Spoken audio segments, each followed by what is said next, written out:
Strategies for Effective Time Management. Introduction. The unseen currency. Time is the currency no one sees, yet everyone spends. We live under the illusion that time is something external, an invisible river flowing around us. But time is internal. It is perception, it is decision, it is mastery, or it is slavery. Every morning, you are given 24 blank checks. With them, you invest in distraction or in discipline. You waste them on whims, or you wield them with wisdom. And while money lost can be regained, time once gone is never recaptured. In the chaos of modern life, most people surrender their hours to the demands of others: emails, alerts, meaningless meetings, unending noise. And in doing so, they give away their power. They feel the stress, the exhaustion, the quiet panic of a day slipping by without purpose. Not because they lack intelligence or ambition, but because they've never learned the true strategies for managing time. This book is not about lists or calendars. It is not about waking up at 5 a.m. or hacking your schedule until it breaks. This book is about control. It is about understanding the silent laws of productivity, the patterns, the psychology, the choices that separate the overwhelmed from the unstoppable. It is about strategy, not routine; depth, not speed; precision, not pressure, because time, properly mastered, is a weapon, and those who wield it with clarity and intention create lives of meaning, momentum, and quiet dominance. As we move forward, each chapter will serve as a tactical guide, a lens to reframe how you approach time. You will learn to remove the unnecessary, to structure your energy, to recognize the false urgency that keeps you enslaved. You will walk away not just informed, but transformed. This is your initiation. If you seek to gain more from your days than what the world permits, if you want to reclaim your time from the grasp of distraction, indecision, and regret, then prepare. You are not here to pass time. You are here to master it. Chapter 1. The first discipline: awareness. Before you can master your time, you must first master your attention. And to do that, you must become aware not just of what you do, but why you do it. Most people do not manage time. They react to it. They respond to alarms, deadlines, and obligations like marionettes on strings, pulled by invisible forces.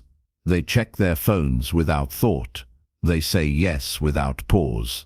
They drift into routines that feel like decisions, but are in truth habits, and habits without awareness are chains. The first and greatest discipline is awareness. Not the passive awareness of knowing what time it is, but the active, focused observation of how you are spending it. Every moment you are awake, your attention is being hunted. Corporations spend billions designing ways to capture it. Your devices are engineered to steal it. The world is loud, seductive, and relentless. Without awareness, you are not choosing how to live. You are being chosen. So stop. Step back. Begin to notice the architecture of your day. Where do your eyes go first thing in the morning? What patterns do your fingers follow when you're anxious? Who owns the first hour of your day, you or someone else? This chapter is not about fixing your time yet. It is about seeing it clearly. Imagine yourself as a strategist studying a battlefield. You don't charge forward blindly. You watch. You learn the terrain. You understand where your time is leaking before you attempt to seal the wounds. Here is your first exercise. For the next 3 days, carry a small notebook or open a document on your phone. Track your time. Every 15 minutes, write down what you're doing. Not just working or resting, but the truth. Scrolling Instagram, replying to trivial messages, refreshing your inbox, pacing, thinking about thinking.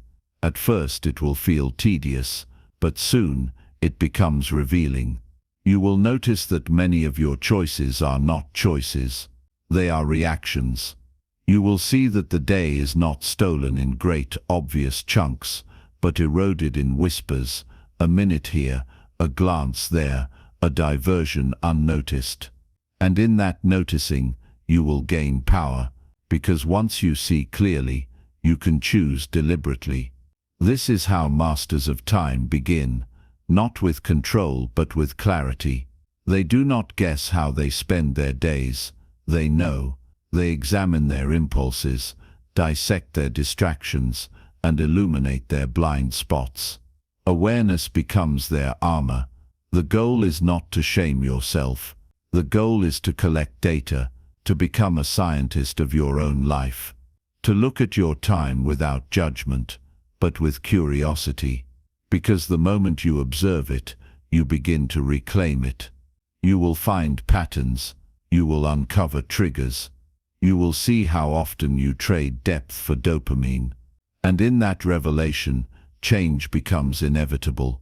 The person who sees clearly, acts wisely. Before structure, before goals, before optimization, there must be vision, inner vision, the kind that slices through excuses and exposes reality. Your time is your story. If you do not write it, someone else will. Awareness is not a moment. It is a practice, a muscle that must be exercised, stretched, and torn before it grows. Once you start observing your time with precision, a new layer of reality reveals itself, quietly, uncomfortably. You begin to recognize the subtle contracts you've made with distraction. You see how often you escape into tasks that feel productive but accomplish nothing. The inbox check, disguised as urgency. The podcast that masks procrastination. The color-coded to-do list that replaces real movement with aesthetic illusion. But now, you're awake, and that changes everything. There is a phrase from military strategy: to know the enemy is to know victory. The enemy in this context is not your calendar, it is your autopilot. That unconscious drift into repetition, obligation, and noise. And awareness is your reconnaissance mission. You are mapping the terrain of your time, its weaknesses, its friction points, its false exits. With that map, decisions become easier. You will start to notice certain conversations leave you drained, certain apps act like black holes, certain times of day your focus vanishes. These are not mysteries. They are signals. Let's take this further. Once you identify where your time goes, begin asking the harder question: why? Why do you reach for your phone when the room falls quiet? Why do you say yes to tasks that dilute your day? Why do you delay the important in favor of the immediate? Behind every distraction is an emotion you're avoiding: fear, boredom, insecurity, restlessness. Awareness pulls that emotion to the surface, not to shame you but to study it. Because you cannot manage time until you manage yourself. Here lies the uncomfortable truth. Time management is not about time, it is about self-mastery. And the path to self-mastery begins in the shadows, where your reflexes live, where your habits breathe, where your unconscious choices operate undisturbed. You are now disturbing them. You are watching your day with surgical focus. You are making the invisible visible. From here you start creating space. Not space on your calendar, but mental space, distance between impulse and action. You feel the urge to check your phone and pause.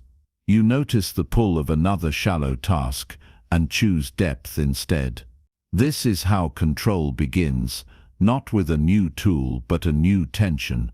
A tension between who you've been and who you are becoming. That space is sacred. Guard it. As you build this awareness, another shift begins. Your values start surfacing.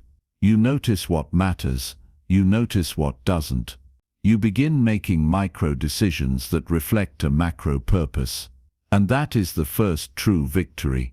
Because time, when observed with honesty, becomes direction.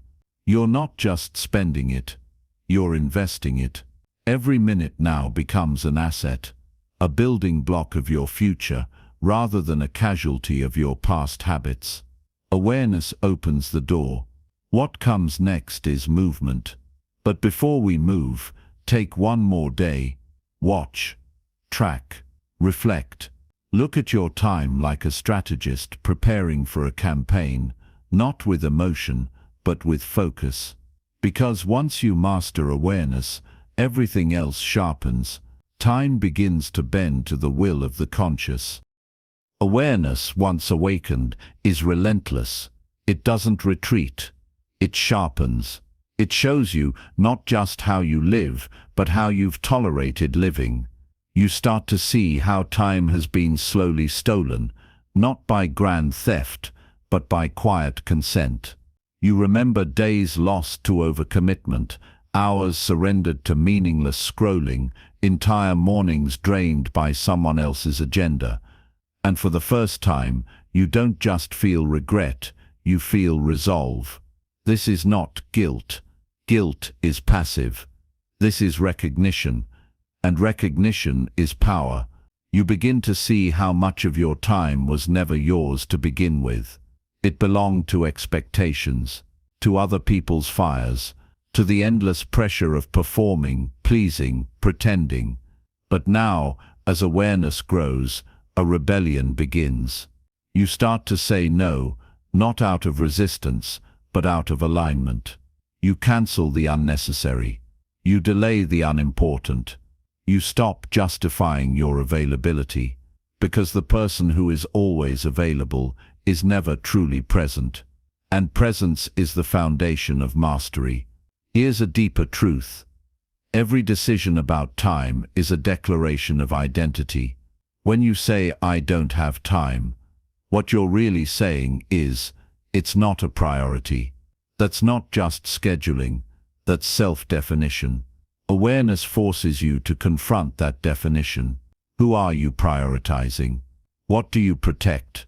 What do you allow to die in the name of busyness?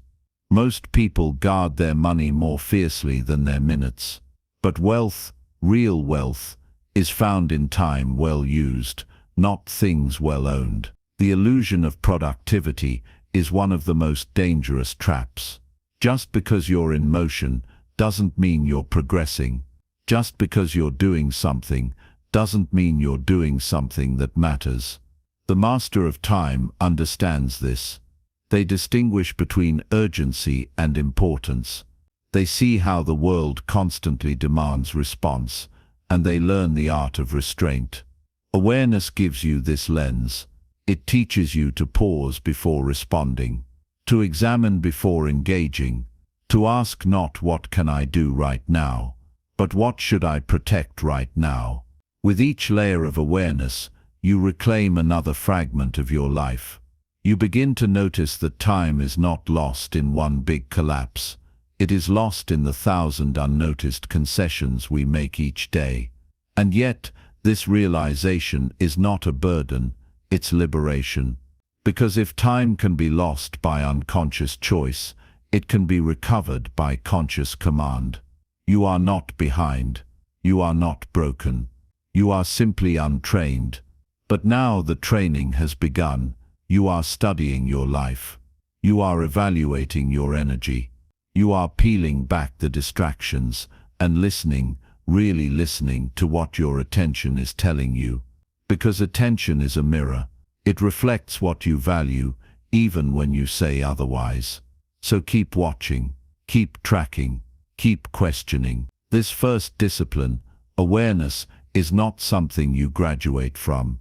It is the foundation you will return to, again and again, refining it, sharpening it, strengthening your perception like a sword. The path of mastery begins with seeing things as they are. not as you wish they were, not as they were yesterday, but as they are now. And now you see clearly. What you do next will define everything. Chapter 2. The Myth of Busy. Busy is the badge of the disoriented. It is worn loudly, repeated often, and believed deeply. But beneath it lies a dangerous illusion, one that fools the mind, traps the body, and wastes the soul. To be busy is not to be productive. To be busy is not to be important. To be busy, more often than not, is to be unclear. Clarity and busyness rarely coexist. When you know what matters, you move with precision.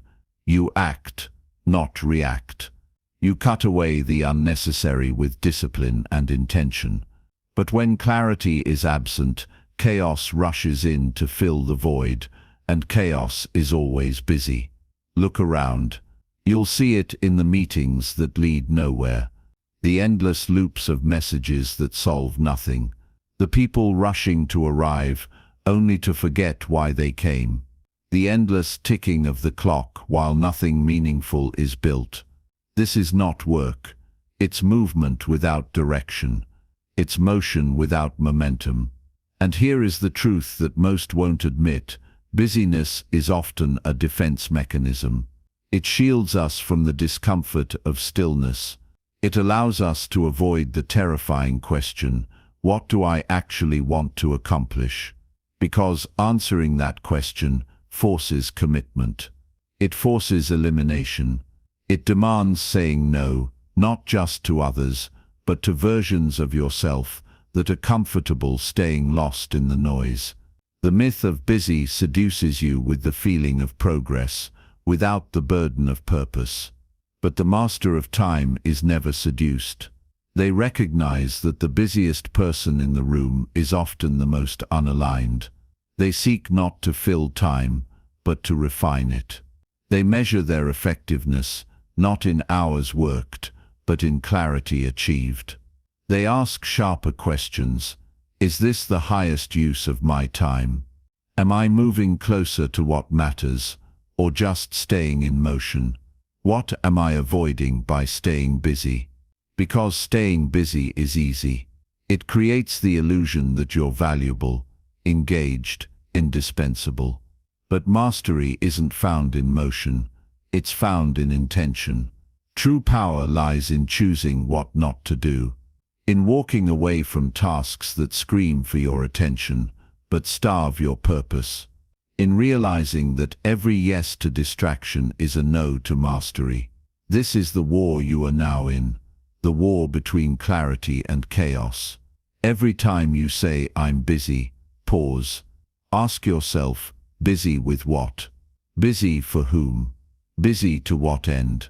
If the answer doesn't light your mind on fire, something is wrong. And if you keep moving without questioning, you'll wake up one day and realize you were never really too busy. You were just too afraid to slow down and take control. Busyness is not a status. It is not a virtue.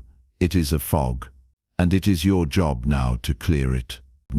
Busyness thrives on ambiguity. The less you define your priorities, the more tasks rush in to claim them. This is why so many people drown in to-do lists that stretch endlessly, yet leave them hollow and unfulfilled. When everything matters, nothing does. You must begin to separate signal from noise.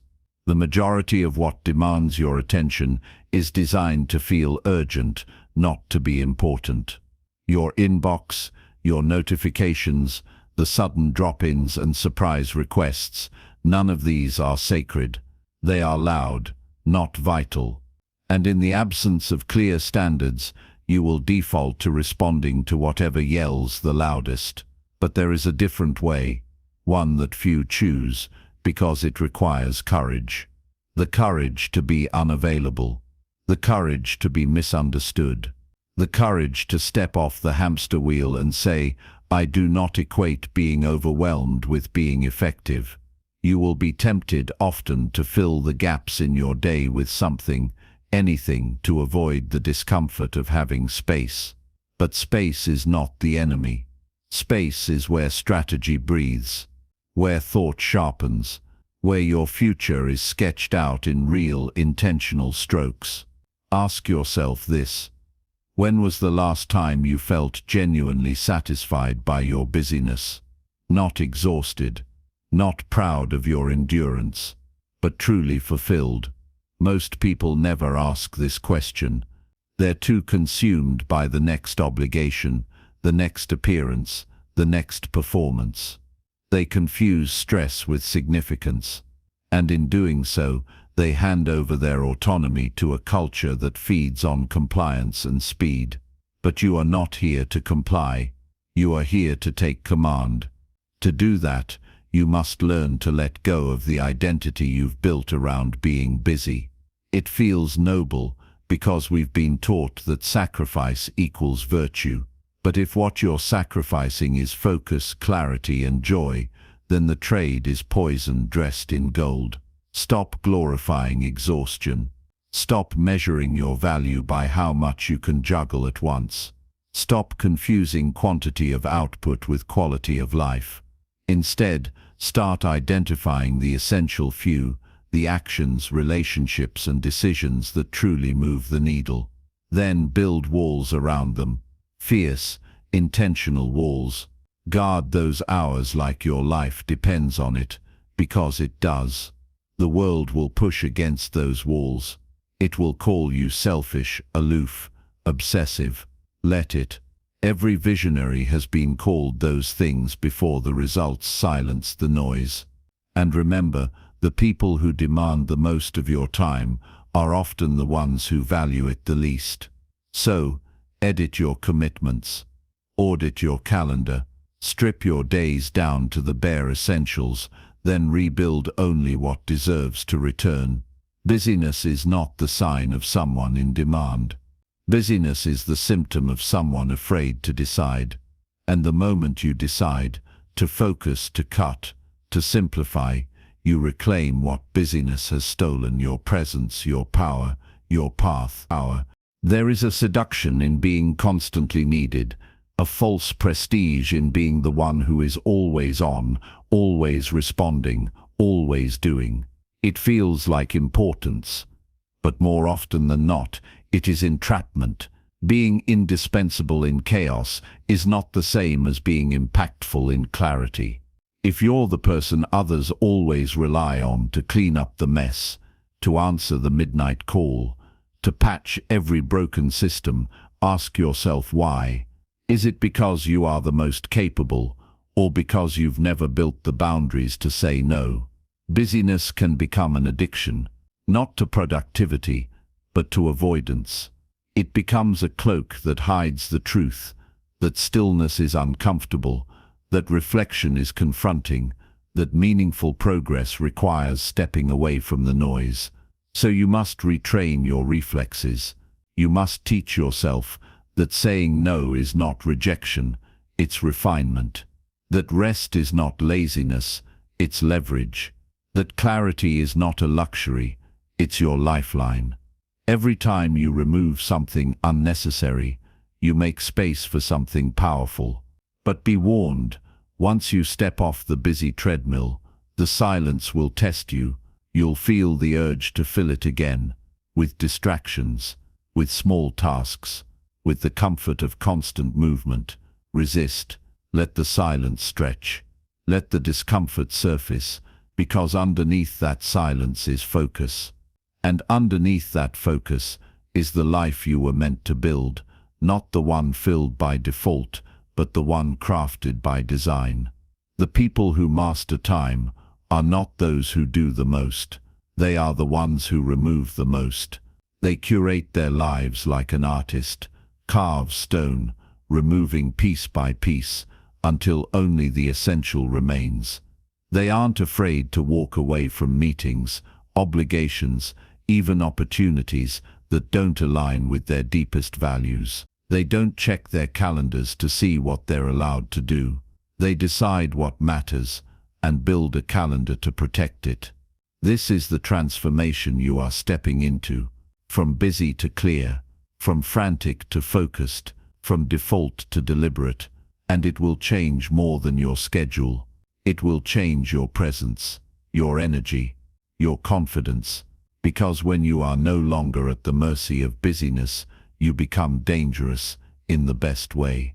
Unshaken, unhurried, unmistakably aligned. The myth of busy dies here, replaced not by more activity, but by intelligent action, not by filling time, but by owning it. From this point forward, let busy be a red flag, a warning sign that you've drifted from what matters. Use it as a signal to stop, to reassess, to return to intention. You are not too busy. You are just one decision away from becoming clear, Chapter 3. The Power of Elimination. Productivity is not about addition, it is about subtraction. We've been conditioned to think that managing time means cramming more into it, more goals, more tools, more techniques. But the truth is simple and severe. The most powerful use of your time begins with removal. Not everything deserves a place in your day. Not every task needs completion. Not every invitation requires acceptance. The master of time is not someone who gets everything done. The master of time is the one who discards the unimportant with ruthless clarity and without apology. This is the principle of elimination. What you remove defines your results. It begins with a question too few ask. What must I stop doing? This is not about laziness. It's about leverage. You cannot climb if you are carrying everything. You cannot focus if you are surrounded by noise. You cannot create if you are constantly reacting. Elimination is a filter. It separates what serves you from what enslaves you. Look around at your commitments. How many were accepted by default, out of politeness, fear, or inertia? How many of your obligations are relics from a former version of yourself, tasks you no longer believe in, roles you no longer want, expectations you never agreed to? The most dangerous clutter is not on your desk, it's in your schedule. And behind that clutter is a story that saying no is selfish, that quitting is weakness, that fewer responsibilities mean you're not doing enough. But here is the truth, the high performers understand. Focus is built on refusal. They say no more than they say yes. They quit often and strategically. They eliminate anything that does not contribute to their core mission. They are not afraid to disappoint others because they refuse to disappoint themselves. Elimination creates clarity, and clarity sharpens energy. Every task you remove returns a piece of your focus. Every commitment you drop returns a portion of your power. But elimination is not random. It's guided by a brutal, honest audit of your values. You must confront each task with the seriousness it demands. Ask, does this align with where I am going? Would I say yes to this again if offered today? Is this creating real momentum or just movement? If the answer is no, the action is obvious. Cut. Most people avoid this process because it requires confrontation with others and with themselves. They fear letting people down. They fear appearing unreliable. But in trying to be everything to everyone, they become nothing to themselves. This is not a practice in cruelty. It is a practice in clarity. You cannot do it all. You were never meant to. The illusion of being a superhero. Saying yes to every opportunity, responding to every request, holding every thread, will only stretch you until you break. So make space. Protect space. Elimination is not the enemy of ambition. It is its foundation. Elimination is more than a tactic. It's a mindset, a philosophy of ownership over everything that enters your mental, emotional, and physical space. It's the discipline of conscious design, and it demands one critical belief. Not all inputs deserve your attention. In the absence of that belief, your life becomes a landfill of other people's priorities. Every notification is granted access. Every opinion becomes influence. Every demand feels like duty. But when you truly understand elimination, you no longer ask, "Can I fit this in?" You ask, "Why would I?" This shift is not subtle. It's radical. It redefines your calendar. It reshapes your relationships. It rewires your value system. It changes what you chase. The productivity myth says you should always be doing, always adding, always maximizing. But the truth is, you only gain control when you stop trying to control everything. Consider this: the greatest artists, strategists, and leaders don't achieve excellence through volume. They achieve it through subtraction. They are not known for what they did. They are revered for what they refused to do. They understood that every yes is a no to something else, and they chose wisely. You must develop this same surgical mindset. Become ruthless with your inputs.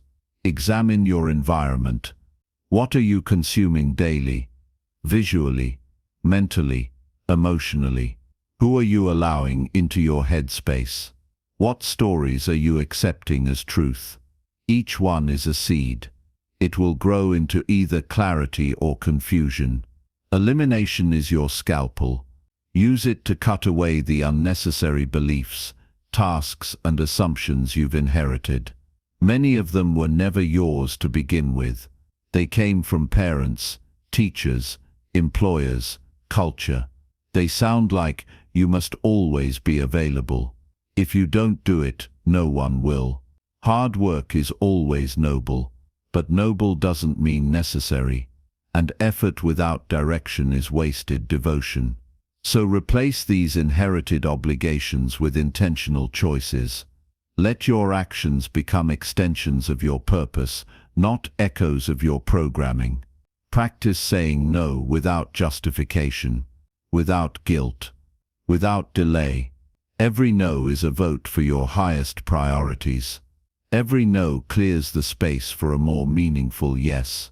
The power of elimination compounds over time.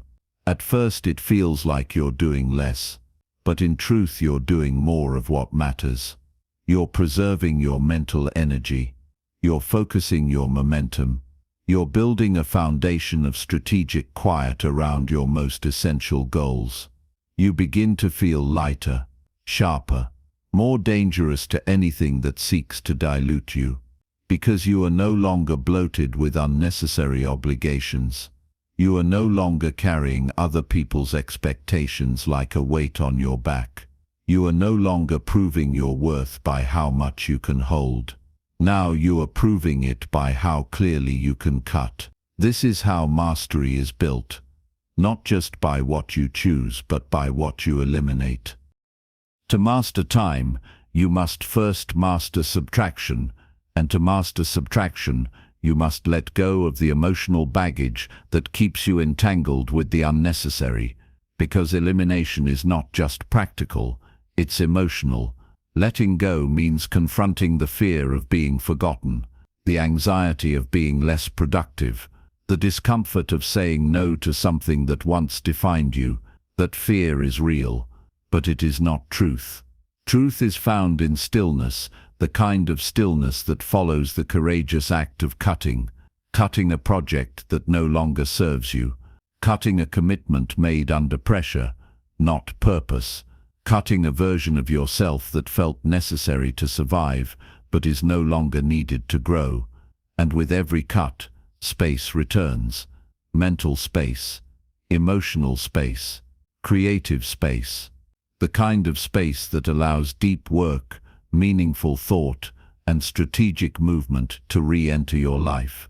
But here's the challenge: the world will not celebrate your elimination.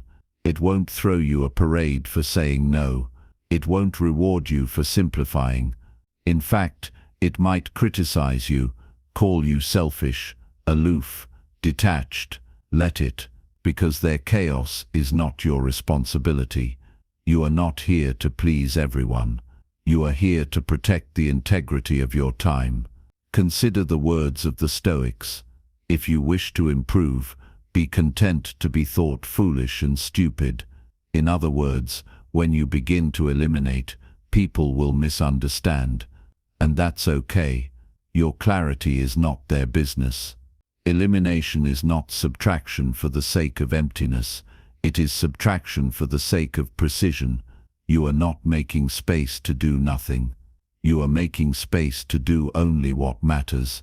And when your energy is no longer divided, your execution becomes unstoppable. This is the paradox. Elimination feels like loss, but becomes the gateway to expansion. The fewer decisions you have to make, the more powerful each one becomes. The fewer people you aim to please, the more honest you become. The fewer distractions you allow, the more focus you possess. So develop the courage to say, "This isn't aligned with my priorities. I no longer have the bandwidth for this. Thank you, but no." Say it with grace. Say it with finality. Each time you do, you reclaim a part of yourself lost to the noise. Over time, elimination will not just shape your schedule, it will sculpt your identity. You'll no longer see yourself as someone who manages time. You'll see yourself as someone who commands it, who shapes it, who defends it with precision and pride. That's the real gift of elimination. It doesn't just give you more time, it gives you yourself back. And when you finally possess yourself fully, you become untouchable. Chapter 4. Energy over hours. The obsession with hours is a distraction. People wear long hours like medals, as if endurance alone proves worth. They track time spent instead of results earned. They confuse activity with achievement, motion with momentum. But mastery doesn't belong to the one who works the longest. It belongs to the one who brings the most energy to the work. Energy, not hours, is the true currency of productivity. You've seen it. Someone can spend 8 hours on a task that another finishes in 2. The difference isn't intelligence. It isn't even skill. It's energy, focused, deliberate, undiluted energy. Time is a container. Energy is the fire inside it. So the question is not how much time do I have. The question is what kind of energy can I bring to this moment. Energy management begins with awareness of your rhythms, your environment, your inputs. Every person has peak hours, those windows when their mind is sharpest, their intuition strongest. Protect those hours like treasure. Design your schedule around them. Do your most meaningful work there, and guard it with your life. Because the world will try to steal those hours. Emails will knock. People will ask for just 5 minutes. Distractions will whisper, tempt, and beg. But a master of time is also a master of thresholds. They know what they're protecting. They know why it matters. And they do not apologize for building a fortress around their focus. Just as important is recognizing what drains you. There are tasks that leave you depleted, conversations that fracture your attention, habits that slowly poison your momentum. These must be reduced, delegated, or eliminated altogether. To perform at your highest level, you must learn to treat your energy like a precious resource, because it is. Think like an athlete. Rest is not a break from performance. It's part of performance. The best do not work longer. They recover better. They understand that exhaustion is not a badge. It's a liability. When your energy is low, your decisions weaken. Your creativity dulls. Your resilience fades. That's not weakness. It's biology. And ignoring biology in favor of bravado is a losing game. Instead, build rituals that renew you. Get strategic about food, sleep, movement, and solitude. These are not soft ideas. They are hard necessities. They are the foundations that allow you to perform on command. And don't just renew, anticipate. Structure your day with intention. Place your highest leverage activities when your energy is highest. Group similar tasks together to avoid context switching. Design transitions that reignite focus before diving into deep work. You are not a machine. You are a system. And a well-managed system runs on alignment, not abuse. We've built a culture that worships burnout. A world where being tired is a status symbol and exhaustion is confused with effort. But the truth is plain. When you are chronically tired, you are not operating at your best, you are simply surviving. And survival is not mastery. High performers don't just protect their energy, they invest in it. They understand that energy compounds, that 1 hour of deep focused work at peak energy yields more than 3 hours spent dragging your feet through distraction. They prioritize quality of presence over quantity of time. And this starts with a radical shift in perspective. Stop managing your minutes. Start managing your state. Your mental and emotional state is the lens through which every task, every interaction, every challenge is filtered. A foggy mind turns opportunity into obligation. A depleted body turns creativity into a chore. You've felt it before, those rare moments when everything aligns. You're alert, clear, fully engaged. Time seems to slow. Work becomes effortless. That's not an accident. That's the result of being in the right state. So reverse engineer those moments. What preceded them? What environment were you in? What had you consumed mentally, physically, emotionally? Build your day to trigger those states more often. Craft the conditions that make flow the default, not the exception. This is the essence of energy mastery. You don't wait for inspiration. You create it. You become the architect of your vitality. You don't just show up. You arrive with force, with clarity, with intent. This requires discipline. Not the grind until you collapse kind, but the kind rooted in self-respect. Discipline that says, I don't check messages first thing in the morning, because my mind deserves clarity before chaos. Discipline that says, I take breaks, not because I'm weak, but because I'm building strength. And here's something critical. Protect your energy from people as much as from tasks. Some conversations drain more than entire projects. Some interactions derail your state for hours. You don't owe constant access to anyone. You owe clarity to yourself. Create boundaries that allow you to thrive, not merely function. Say no to meetings that have no agenda. Decline calls that serve no purpose. Postpone conversations that disrupt your momentum. Energy is not an infinite resource. It must be earned, preserved, and spent with precision. Every day you make trades. You trade energy for outcomes, focus for impact, attention for progress. Make those trades count. Refuse to scatter your fire across 1,000 distractions. Instead, direct it. Contain it. Intensify it. Because when your energy is aligned, even a short block of time can produce extraordinary results. And when your energy is fractured, even a full day disappears into nothing. Time may be finite, but energy, the right energy, makes time bend in your favor. Energy is not just about what you do, it's about what you allow, what thoughts you allow to loop in your mind, what conversations you permit to linger too long, what environments you remain in, long after they've stopped feeding you. Mastering energy means mastering boundaries, not just with others, but with yourself. Because the biggest drain on your energy is rarely external. It's the internal noise, overthinking, indecision, self-judgment. These slow leaks become floods if left unchecked. You must learn to notice when your energy shifts. That subtle fatigue after certain decisions.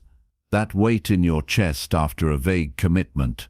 That dull ache of regret after spending hours on the unimportant. These signals are your compass. Pay attention to them. They're telling you something critical. Alignment is slipping. When you are in alignment, when your actions match your values, when your goals match your capacity, when your focus matches your intent, you generate energy. You feel lifted, expanded, activated. When you're out of alignment, the opposite happens. You feel tension, resistance, fatigue. And this is where most people go wrong. They try to solve an energy problem with time solutions. They work longer, push harder, wake up earlier, but the problem isn't the hours, it's the misalignment within them. So realign. Ask yourself daily, what activities give me energy? What consistently drains me? What conversations or commitments feel heavy before they even begin? These aren't soft questions. These are the diagnostics of a high-functioning life. Ignore them, and you operate in the dark. Answer them honestly, and you build the blueprint for sustained performance. There's another lie worth dismantling. That willpower is infinite. It's not. Every decision you make pulls from the same battery.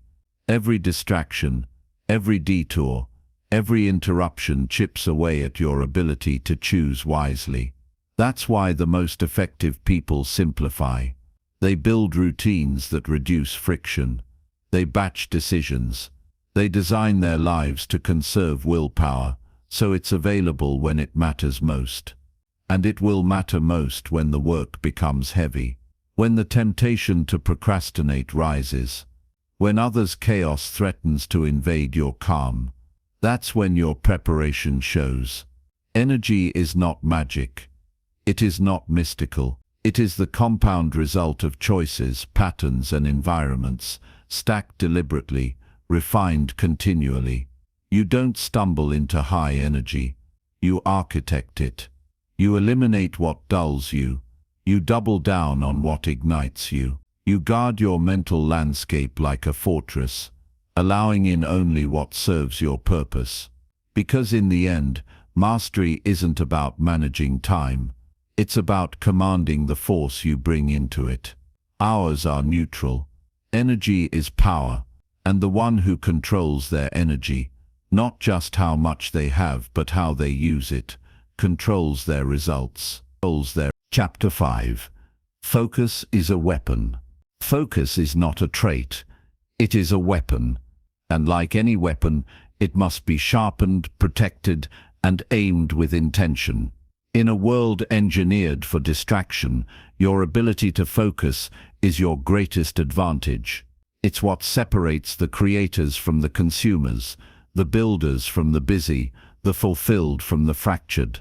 But most people treat focus as a luxury, something they'll get to once everything else is done. That's backward. Focus is the prerequisite. Without it, every task is diluted, every decision scattered, every outcome compromised. The modern world is designed to rob you of your attention. Every app, platform, and notification is engineered with one goal: to hijack your mind, not for minutes, for hours. And the longer you let your attention be fragmented, the more your creative power decays. Focus isn't just about eliminating distraction, it's about cultivating depth. It's choosing to go narrow, not wide. It's saying, I will do less better. I will give my full self to this one task, this one moment, this one move. That's not common. That's rare. And rarity is power. To reclaim focus, you must build a fortress around it. You must decide in advance what deserves your undivided attention and build rituals that protect that decision. Start small. Create blocks of uninterrupted time. No phone, no email, no split screens. Just one task, one purpose, one direction. You will feel resistance. Your brain will crave novelty. That's normal. It's the byproduct of a mind overstimulated by noise. But if you stay with the discomfort, something shifts. You enter the zone. Time bends. Work becomes immersive. Thought becomes fluid. That state isn't random. It's earned. It's trained. The more you practice deep focus, the more your mind adapts. The distractions that once ruled you begin to lose their grip. Your tolerance for shallowness decreases. Your standard for depth rises. And with it, your results begin to separate. You no longer need more time. You're doing more with less. You're not reacting.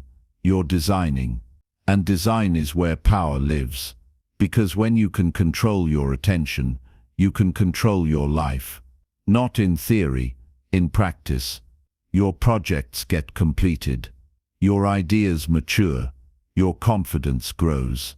And your time starts to reflect your true potential. Focus, then, is not optional. It is essential, and the person who learns to wield it with discipline becomes unignorable. To sharpen your focus, you must first understand what breaks it. It's not always the obvious culprits: phones, emails, noisy environments.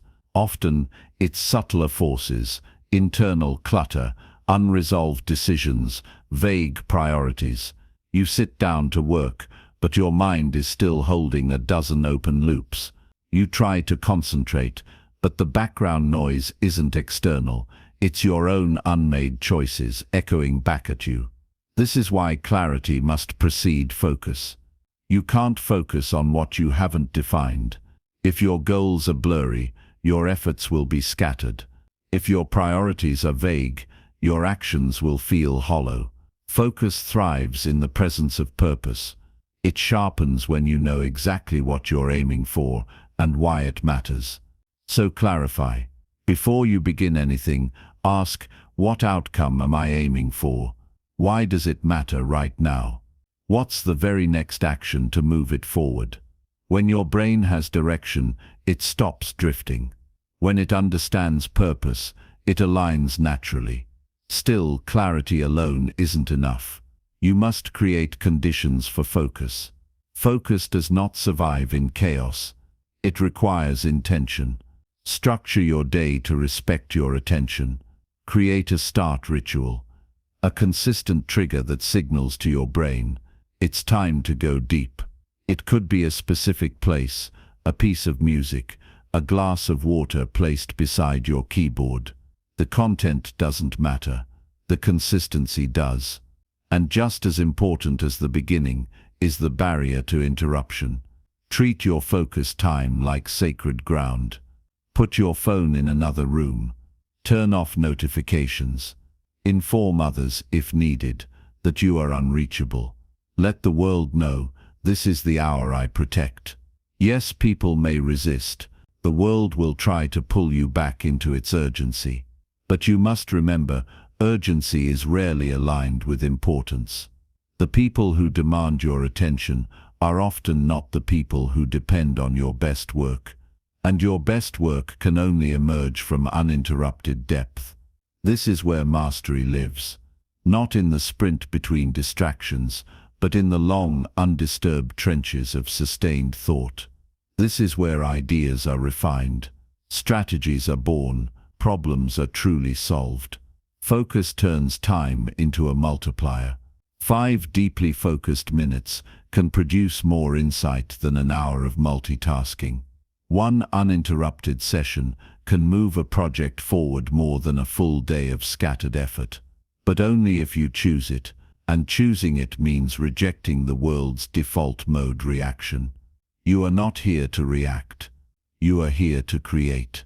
You are not a ping-pong ball bouncing between demands. You are a strategist, directing energy toward meaningful ends. Reclaim your focus. Guard it like a secret. Train it like a muscle. Return to it like a ritual. Because in a distracted world, the ability to focus is a superpower. Focus demands sacrifice. You cannot say yes to everything and expect to do anything exceptionally well. Each time you commit to deep work, you are choosing solitude over stimulation, silence over noise, one path over 1,000, and that's uncomfortable. Because the world is built to reward the visible, the fast, the responsive. But real progress is often quiet, invisible, internal. The hours spent thinking through a hard idea, the courage it takes to stay with a problem longer than most would tolerate, the discipline to resist dopamine in favor of depth. This is the terrain of the focused. It's not glamorous, it's not social media friendly, but it is where breakthroughs are born. The undistracted mind becomes a forge. Inside it, ideas are tempered by fire, shaped by time, and sharpened by intent. But only if you stay with them long enough. Most people don't. They bounce, they shift, they surrender to the next notification, the next update, the next shallow reward. And every time they do, their focus muscle weakens. You must train against that. You must build the stamina to sit in boredom without fleeing, to resist the cheap reward in favor of meaningful progress, to delay gratification so your mind has the space to truly think. That's what makes focus rare, not because it's hard to understand, but because it's hard to sustain. So build habits around it. Not once, but daily, commit to blocks of undivided attention. Even 30 minutes, fully protected, is enough to change your trajectory if done consistently. And treat distractions like intruders. Don't negotiate with them. Don't entertain them. Design your space, your tools, your rituals to eliminate temptation before it arises. It's not enough to have good intentions. Your environment must align with your goals. That means using tools that block distractions. That means scheduling your focus time when you're least likely to be interrupted. That means teaching others to respect your boundaries, not with explanation, but with consistency. You don't have to defend your focus. You just have to demonstrate it. Eventually, people adapt. And more importantly, so do you. You begin to feel the cost of distraction in your bones. You notice how shallow work leaves you unsatisfied, how your best thinking only comes after the silence stretches long enough to become uncomfortable. That's when the gold emerges. Not in the rush, in the stillness after the rush. So protect your focus like you would protect fire in a storm. Shield it, feed it, and never let it die. Because once you lose it, you become just another responder, another overwhelmed participant in a culture of noise. But when you keep it, you become the one who moves the needle, quietly, deliberately, unstoppably. Chapter 6. Systems over goals. Goals are seductive. They promise clarity, direction, achievement. They sit on vision boards, and at the end of checklists, glowing like trophies waiting to be claimed. But goals are not what build high-performance lives. Systems are. A goal is an outcome. A system is the process that gets you there. Anyone can set a goal. Lose 10 pounds, write a book, double revenue. These are declarations, not strategies. They're targets, but they don't tell you how to hit them. And more importantly, they don't change who you are. Systems do. If your goal is to run a marathon, but you don't build a daily system of movement, training and recovery, the goal remains fantasy. But if your system is to run every morning, eat intentionally, sleep deeply, then whether or not the marathon happens, you've already transformed. This is the power of systems. They shift your identity. You stop being someone who wants something. You become someone who does something. The master of time does not live in constant pursuit of distant outcomes. They build systems that produce results automatically. They design days that compound. They build feedback loops that refine their habits, not just repeat them. They understand that progress is not a matter of motivation, it's a matter of mechanics. Here's the paradox. Systems often feel unremarkable. They are not dramatic. They're not thrilling. They rarely make headlines, but they win, quietly, relentlessly. Because systems remove friction, they reduce the need for willpower. They turn good behavior into default behavior, and over time they do what goals cannot. They sustain. If you rely on goals alone, your life becomes a cycle of highs and crashes. You chase a peak, reach it, or don't, and then drift. That's why so many achievers feel lost once they've made it. The goal was the map. Without it, they have no system, no structure, no anchor. But when you operate from systems, success becomes inevitable, not because you're chasing it, but because you're living in alignment with the habits that create it. So stop asking, what do I want to achieve? Start asking, what kind of system would make that inevitable? Then design it. Make it simple. Make it repeatable. Make it frictionless. Make it part of who you are. Because once the system is in place, progress stops being fragile. It becomes automatic. And that's when your time begins to work for you, not because you're striving harder, but because you're building smarter. The beauty of systems lies in their quiet consistency. They don't beg for attention. They don't need applause. They simply execute day after day, while others stall, reset, and chase motivation like a drug. Goals are fixed in the future. Systems exist in the now. And that's where real change happens. Consider this: a writer with a goal to finish a novel might obsess over word count, deadlines, and final chapters. But a writer with a system to write 500 focused words every morning, they'll finish the book, and the next one, without the chaos. Because the process becomes the identity.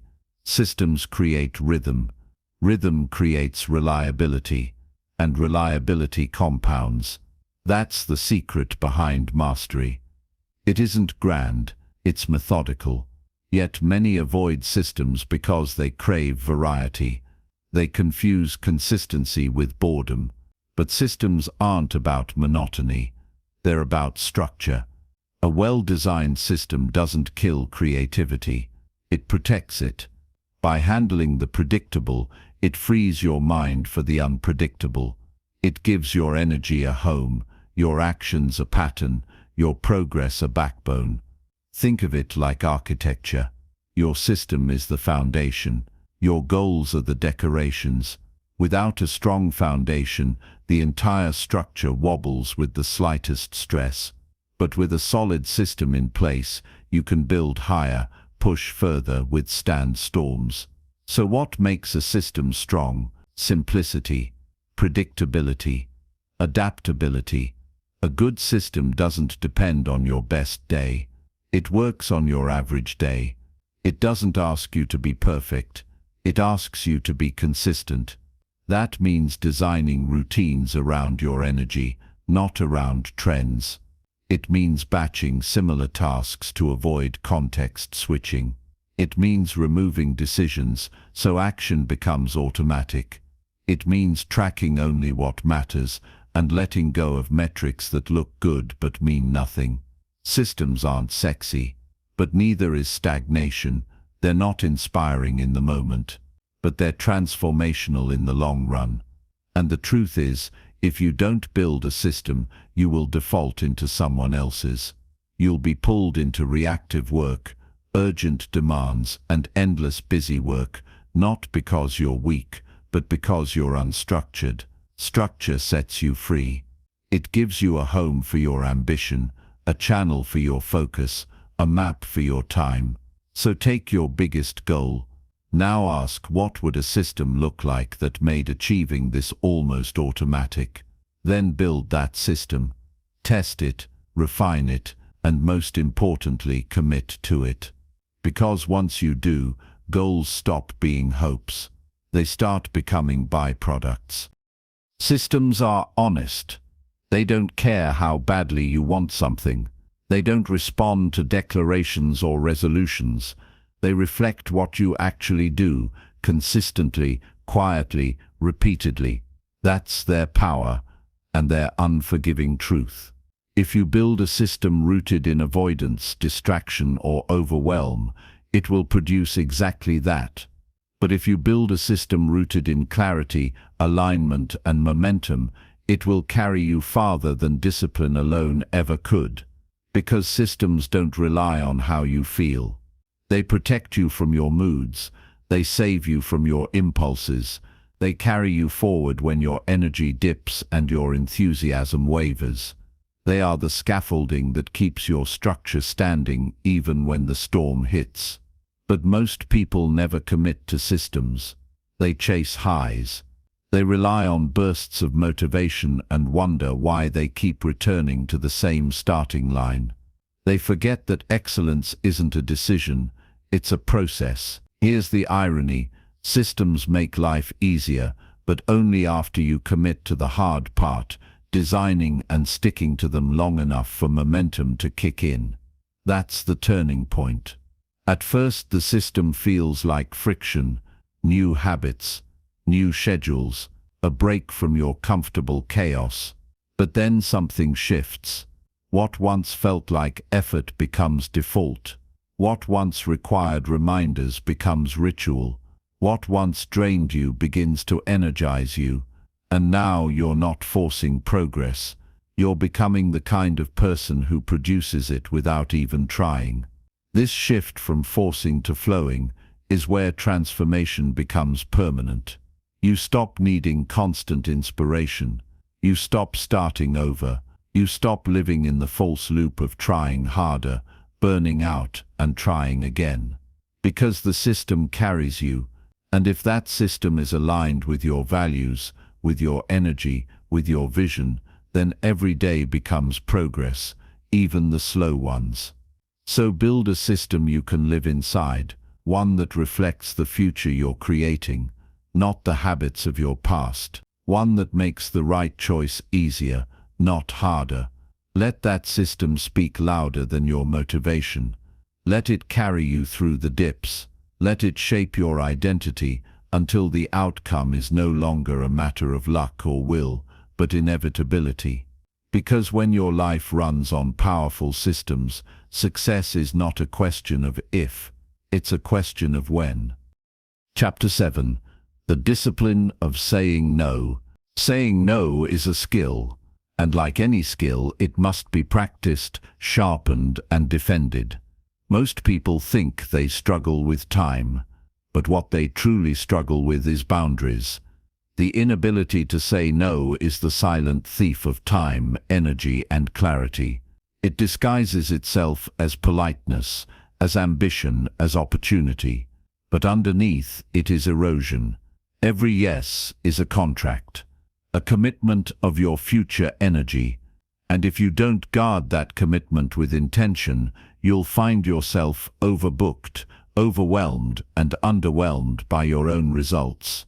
Saying no isn't rejection, it's redirection. It's the act of protecting your path. It's a declaration: I know what I'm building, and I won't let this detour dilute it. But here's the truth. Saying no will make you uncomfortable. It will challenge your identity, especially if you've been the person who always delivers, always shows up, always says yes. You'll fear letting people down. You'll fear missing out. You'll fear being seen as difficult. Let that discomfort come, then let it pass. Because saying yes to everything is a lie dressed as loyalty. It's not loyalty to others, it's disloyalty to yourself. Clarity demands constraint, and constraint demands refusal. The most effective people aren't the ones who do the most. They're the ones who say no to almost everything, so they can say yes to the right things. They don't apologize for their focus. They don't explain their absence. They don't compromise their vision just to avoid tension. They have built the muscle of selective commitment, and that muscle is their armor. To develop it, you must rewire how you view no, not as confrontation, but as strategy, not as a barrier, but as a filter. Each no refines your life. It removes clutter. It protects momentum. It clears the space for depth. And here's something crucial.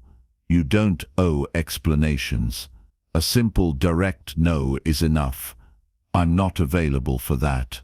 That doesn't align with my priorities right now. I appreciate the offer, but I'll pass. Say it with kindness, but say it with finality. The more you explain, the more room you leave for negotiation. And this isn't a negotiation, it's a boundary. So practice it. Say no in low-stakes situations first.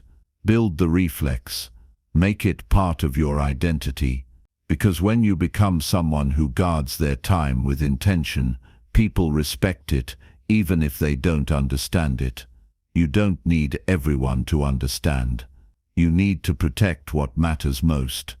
And that begins with the courage to say no, clearly, confidently, and without guilt. Each time you say no, you sharpen your focus. You reclaim a piece of yourself that would have been scattered, diluted, or misused. You remind your future that it matters more than someone else's momentary convenience. But understand this, saying no isn't just about avoiding tasks. It's about protecting alignment. Alignment with your goals. Alignment with your energy. Alignment with who you're becoming. Every yes carries weight. It shifts your schedule, redirects your attention, consumes your bandwidth. So even when a request seems small, 10 minutes here, a quick favor there, you must pause and evaluate the full cost. Because it's never just 10 minutes. It's the recovery time. The mental context switch. The subtle shift in momentum. It's the way one small yes opens the floodgate to many more. This is why people who seem generous with their time often end up resentful. They gave too freely, without boundaries, without standards. They confused availability with generosity. True generosity begins with discernment. You cannot pour from a scattered mind. You cannot help from an empty schedule. You cannot serve meaningfully if you're saying yes out of obligation rather than clarity. So build your criteria. Know what you're willing to say yes to and why.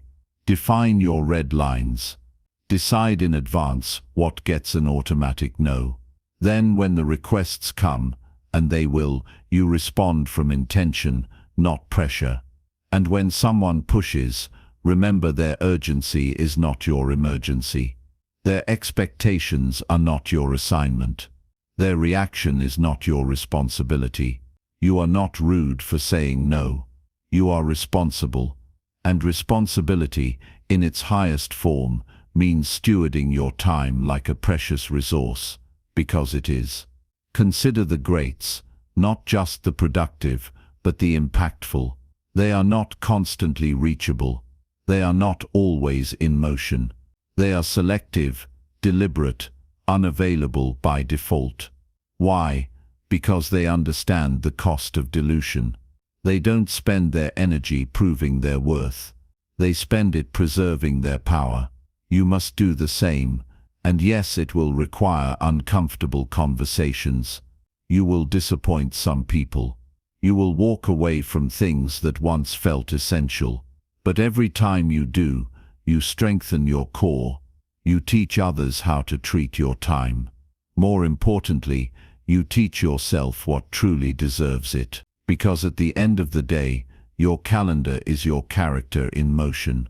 And if it's filled with everything, it means you've committed to nothing. Let your no be as strong, as intentional, and as unapologetic as your most important yes.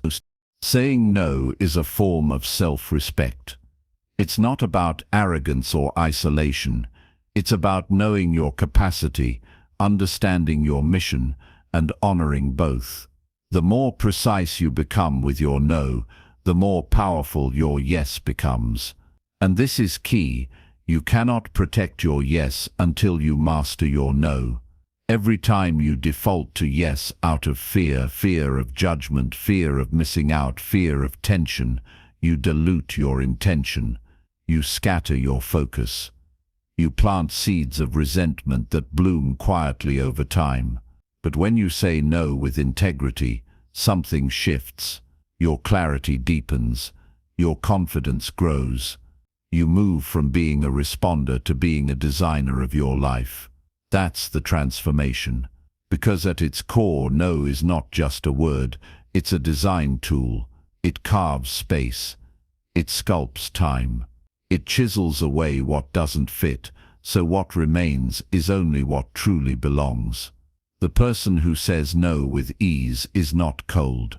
They are focused. They understand that time is a non-renewable resource, and every yes must be earned, not demanded. If you want to build anything meaningful, you must build a fortress around your priorities. Your vision cannot survive if it's constantly interrupted by the expectations of others. Your goals will wither if they are buried beneath obligations you didn't choose. Your energy will decay if it's spent servicing tasks that serve no purpose. So here's a challenge. This week, say no to 3 things you would normally say yes to. Not because you're careless, but because you're clear. Watch what happens. You'll feel tension, but also relief. Discomfort, but also space. That space, it's where your most important work lives. That space is not empty. It's full of potential, clarity, and freedom. And over time, that freedom becomes fuel. It empowers you to move faster, think deeper, execute cleaner. You stop reacting to the world and start building the one you want to live in. This is what mastery looks like in real life. Not just optimizing your day, but defending it. So the next time someone asks for your time, pause, breathe. Ask yourself, does this honor the life I'm building? If not, you already know the answer. And if it feels hard to say it anyway, because your time is not a negotiation. It is your legacy in motion. Chapter 8. Designing your ideal day.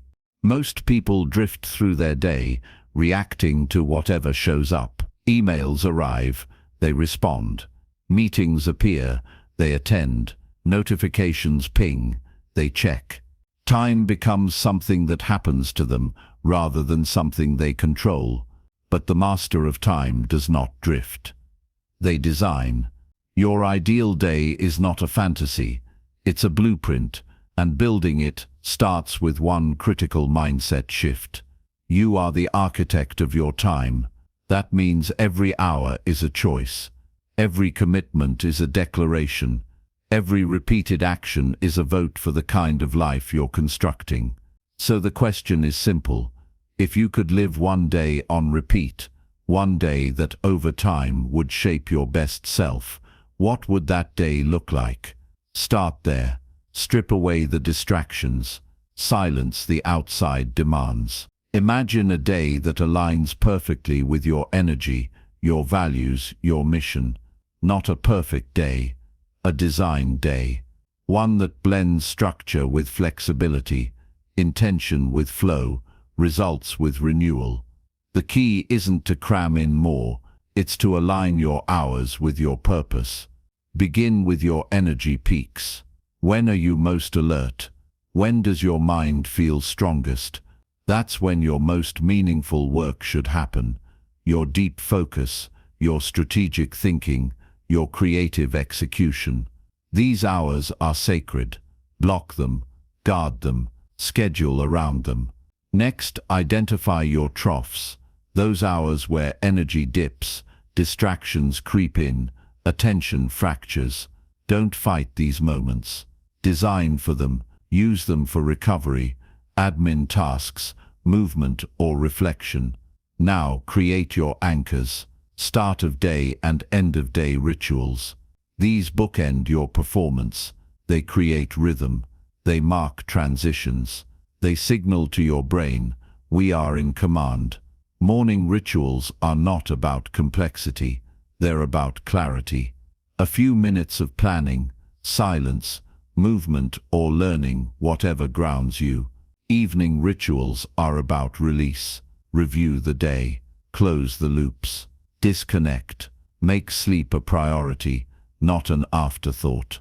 Then there's what most forget: transition time, between meetings, between modes, between tasks. Rushing from one thing to another is the fastest way to erode clarity. Design moments to reset, a breath, a short walk, a pause to realign. Because presence doesn't happen automatically, it must be cultivated, reclaimed, reinforced. Your ideal day is not a fantasy, because it's not about control, it's about design with intention. You won't follow it perfectly every day. That's not the point. The point is to build a default you're proud of, a rhythm that lifts you instead of draining you, a structure that holds you, even when motivation fades. This is how the extraordinary is built, not through extraordinary days, but through consistently intentional ones.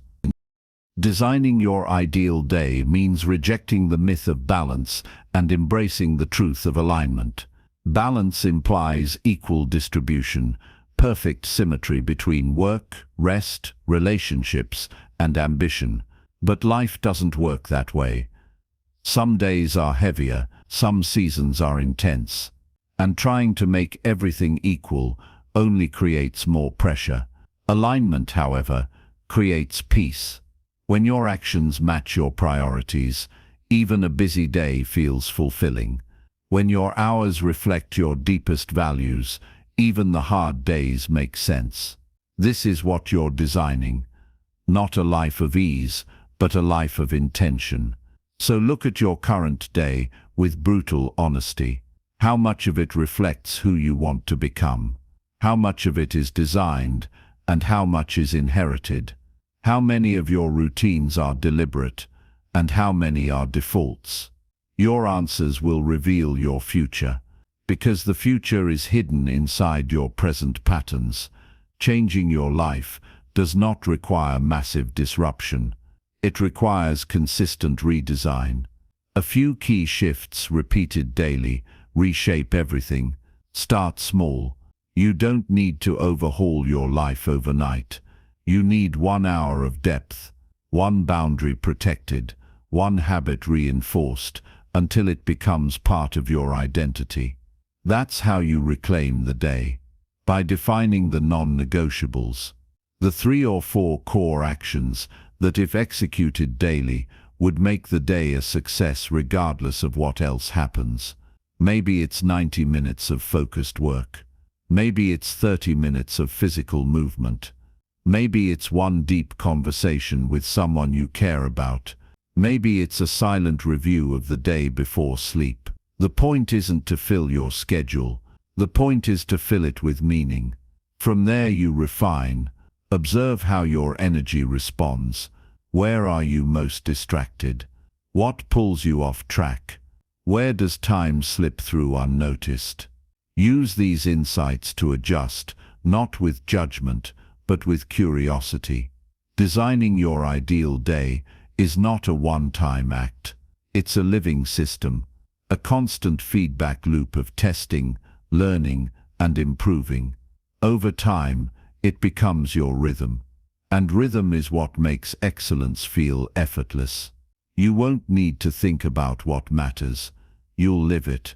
And when distractions knock, you won't panic. You'll return to the structure you've built. A structure not rigid, but resilient. One that bends with life's demands without breaking your momentum. This is how you take command, not by controlling every second, but by shaping the flow of your day until it reflects your highest intent. And once your day reflects your vision, your life begins to follow. Your ideal day is not a rigid formula, it's a living rhythm that evolves with your growth. What works today may not work tomorrow. And that's not failure, it's feedback. As your goals shift, as your energy changes, as your responsibilities expand or contract, your daily structure must adapt. Flexibility within discipline, that's the art.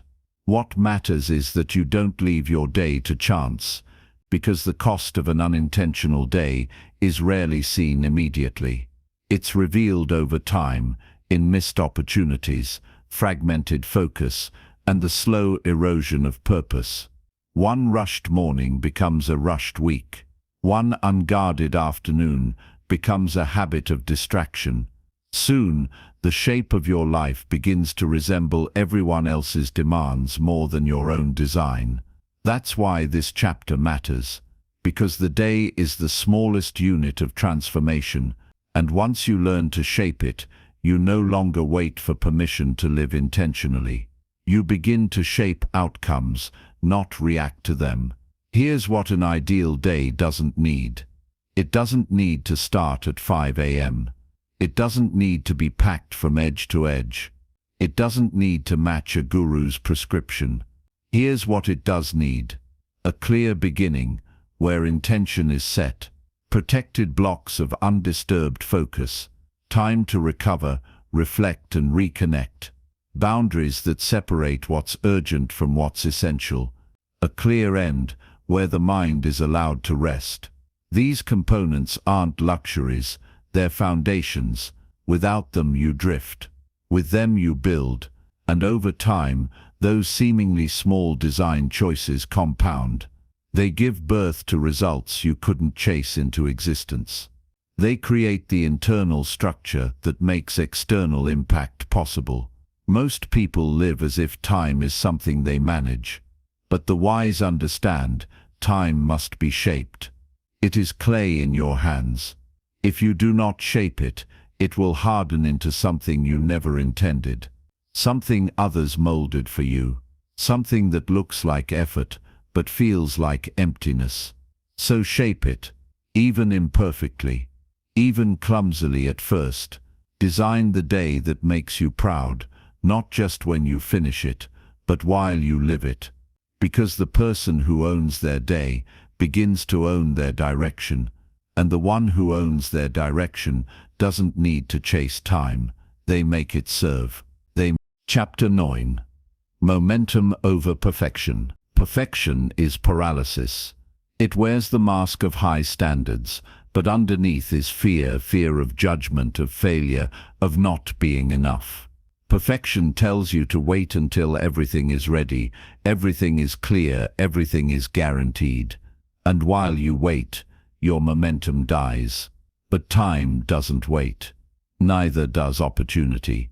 Neither does life. That's why the masters of time choose a different principle: momentum over perfection. They understand that motion creates clarity, not the other way around. That action, not overthinking, is the fastest path to growth. That starting messy beats waiting forever to be ready. Because readiness is a myth. There is no perfect day, no perfect plan, no perfect version of you that will suddenly rise from the fog and perform flawlessly. There is only the work and your willingness to step into it now, imperfectly, uncertainly, courageously. Momentum is built through movement, small steps, quick adjustments, relentless forward motion. That draft you're afraid to write, start it badly.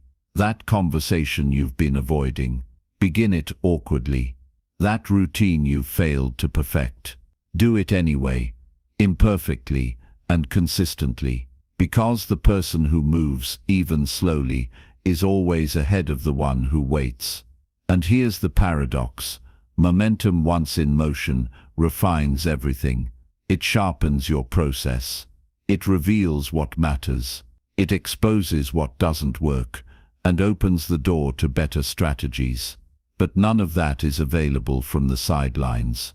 You must enter the arena, make mistakes, course correct, keep going. This mindset separates the professional from the perfectionist. The professional shows up, even when the conditions aren't ideal.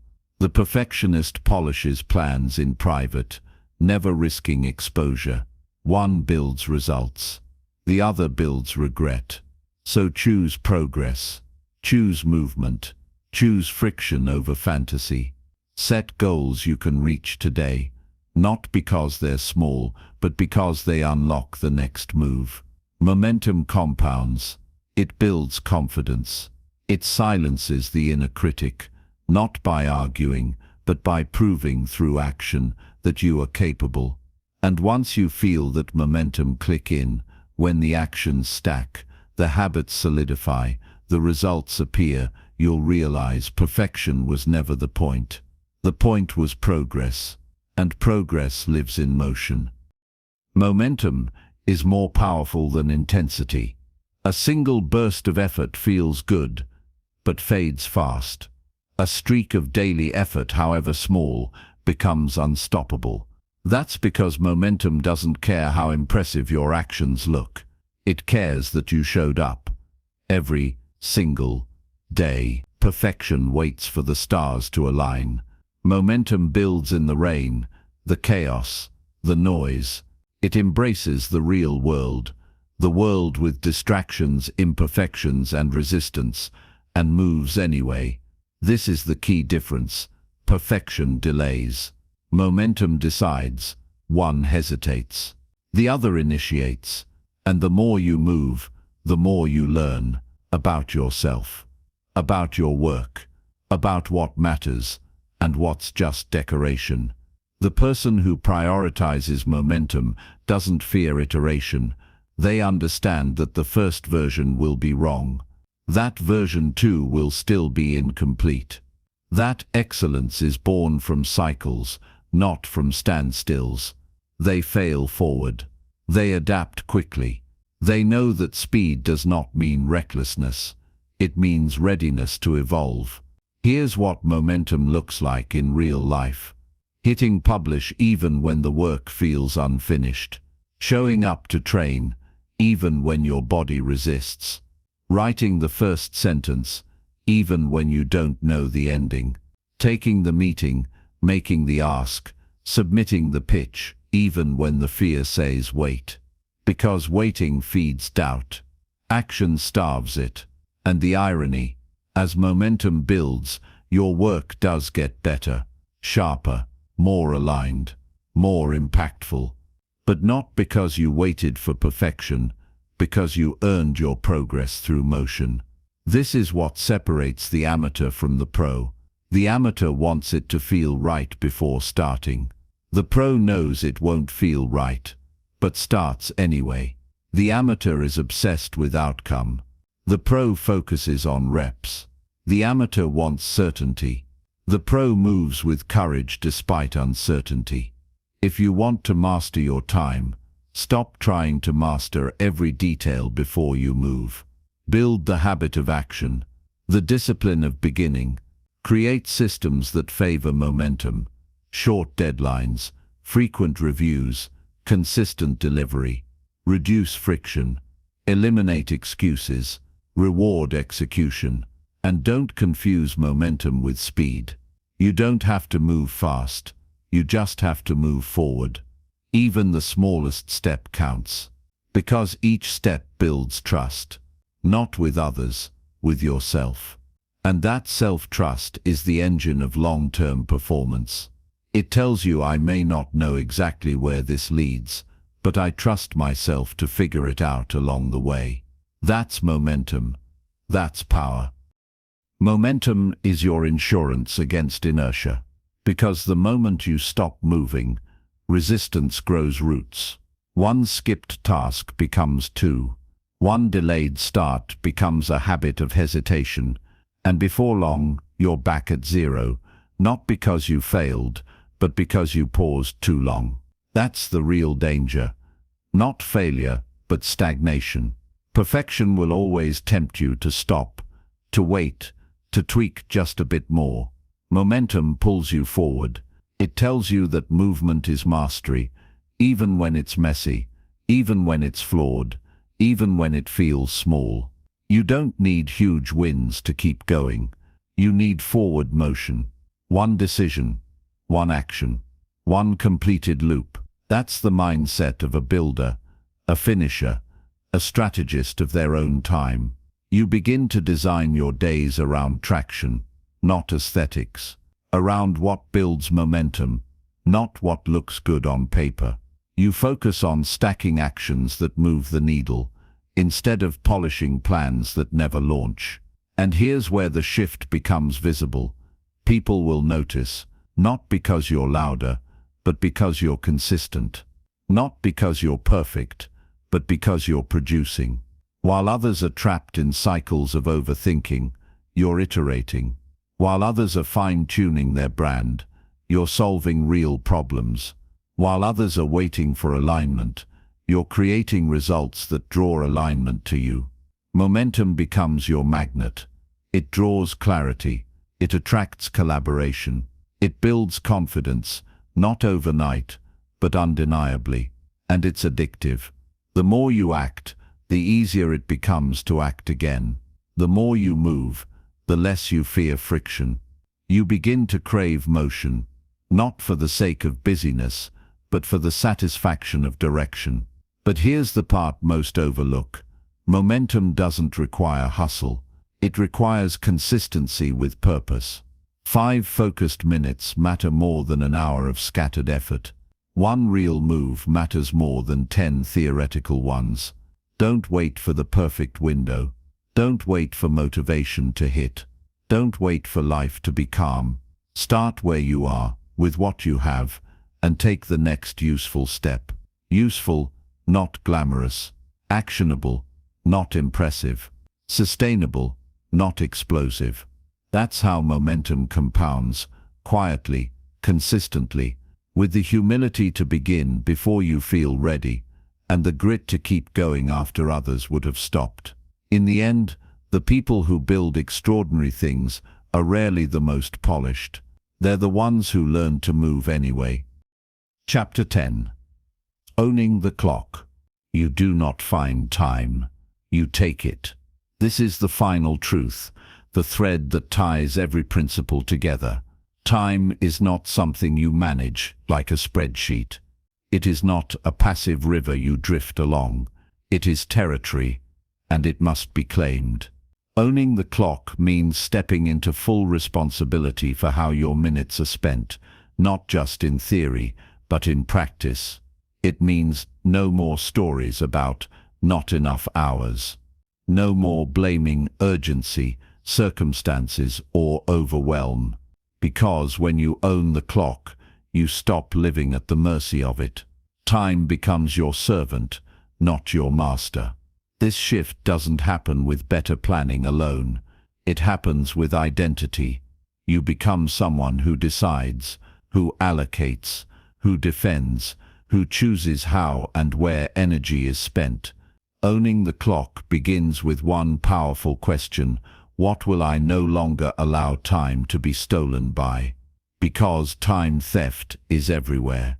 It's in the meeting that should have been an email. It's in the endless scroll that numbs instead of refuels. It's in the social expectation that your availability equals your value. Owning your time requires ruthless honesty. Where are you leaking hours? Where are you investing in things that don't pay returns? Where are you filling the calendar, but emptying your purpose? This isn't about being busy. It's about being deliberate. Owning the clock means recognizing that time isn't measured in hours. It's measured in results, energy, and alignment.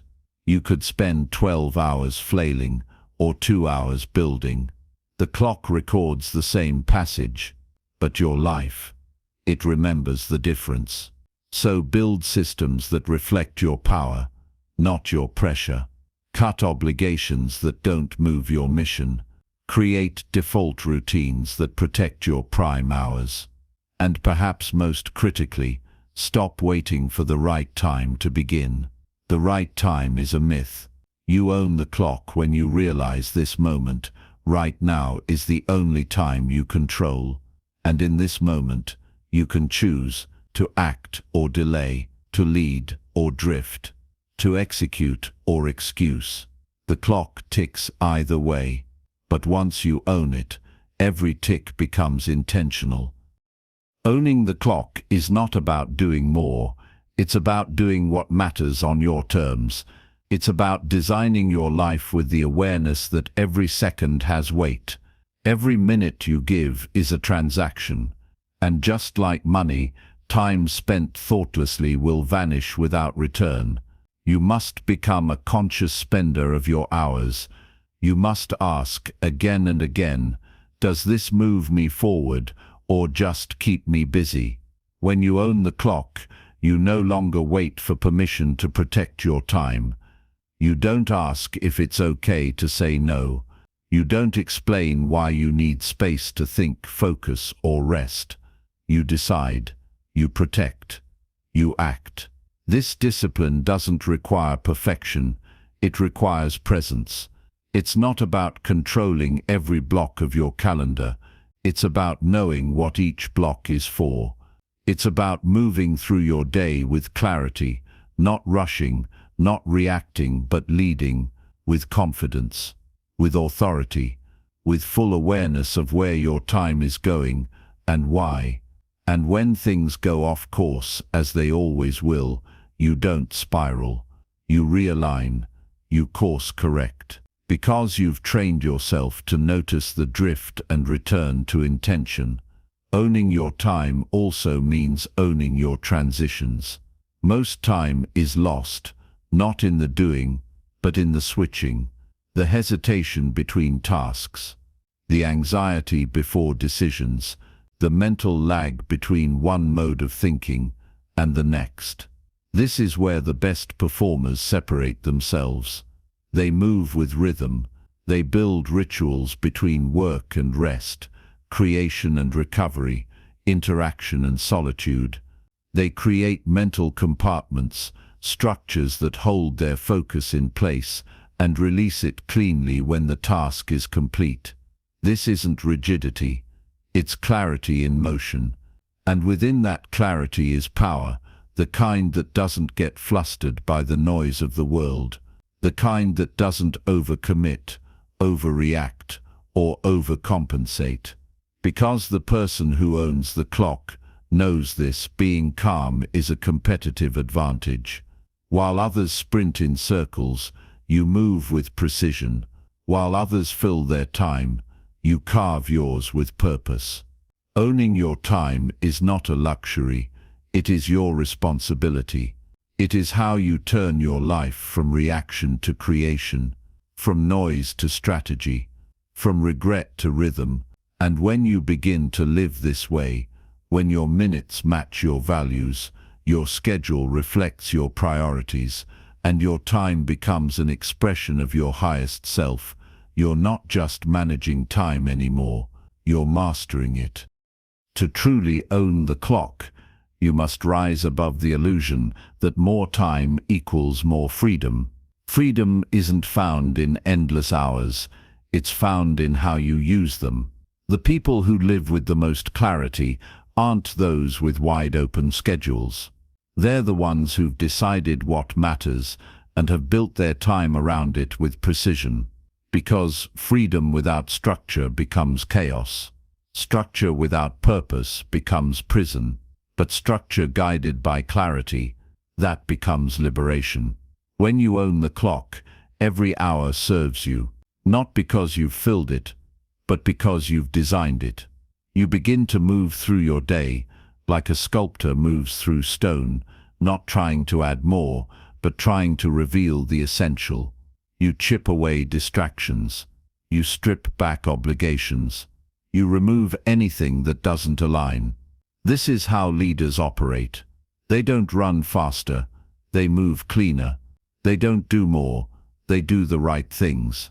They aren't addicted to action. They're committed to effectiveness. And they measure time not in what was done, but in what was moved forward. So ask yourself, what would it look like if I stopped borrowing time from my future? Every delayed decision, every unnecessary commitment, every hour spent avoiding the work that matters, it all adds interest. Eventually, that interest comes due, in stress, in regret, in a life that looks busy but feels hollow.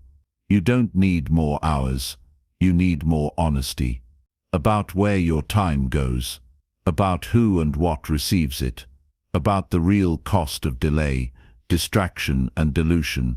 Because once you see time clearly, you can't unsee it. You begin to notice the friction points, the leaks, the places where you've been generous with something that was never meant to be shared carelessly. And then something shifts. You become fierce about your focus. You become unapologetic about your boundaries. You become deliberate with your energy, not because you're rigid, but because you're awake. This is what mastery looks like in time. Not perfection, not control, but full possession. You are no longer renting your days. You are owning them. And in doing so, you reclaim the only thing you ever truly had, the power to choose. Where your time goes, your life follows. So choose with intention, choose with courage, and make every tick of the clock a vote for the life you've decided to lead. Conclusion. Mastery begins now. Time does not belong to the busy. It belongs to the deliberate. Throughout this journey, you've uncovered not just strategies but truths that cut through the noise of productivity hacks and trend-driven techniques. You've seen that managing time isn't about doing more, it's about doing what matters. It's not about finding balance, it's about building alignment. You now know the power of awareness, of watching your time with sharp, honest eyes. You've seen how busy is not a badge, but a red flag. You've learned to eliminate, to say no with conviction, to design your day instead of reacting to it. You understand that energy is more valuable than hours, that systems beat goals, that motion crushes perfection, and that owning your clock means owning your choices. But the real challenge doesn't start here. It starts tomorrow. When the world pulls again at your attention, when your calendar fills with distractions, when old habits whisper you back into drift, that's the moment where mastery begins. Not in the ideal day, but in the decision to return to intention when you're tired, tempted, or overwhelmed. You are no longer just someone who listens. You are someone who acts. You don't wait for the right time. You shape it. You don't fear structure. You command it. And when the noise rises, you return to your clarity, not because it's easy, but because it's yours. Remember, mastery is not a destination. It's a discipline, a way of walking through time, not rushed, not reactive, but awake, aware, and aligned. The clock is ticking. It always was. Now, it ticks in your favor. If you found this content enriching and valuable, we would be deeply grateful if you could express your appreciation through liking and subscribing. Your support is incredibly meaningful and enables us to continue creating content that resonates with you. For those who think this is a great gift for yourself or for your loved ones, you can find the link in the description.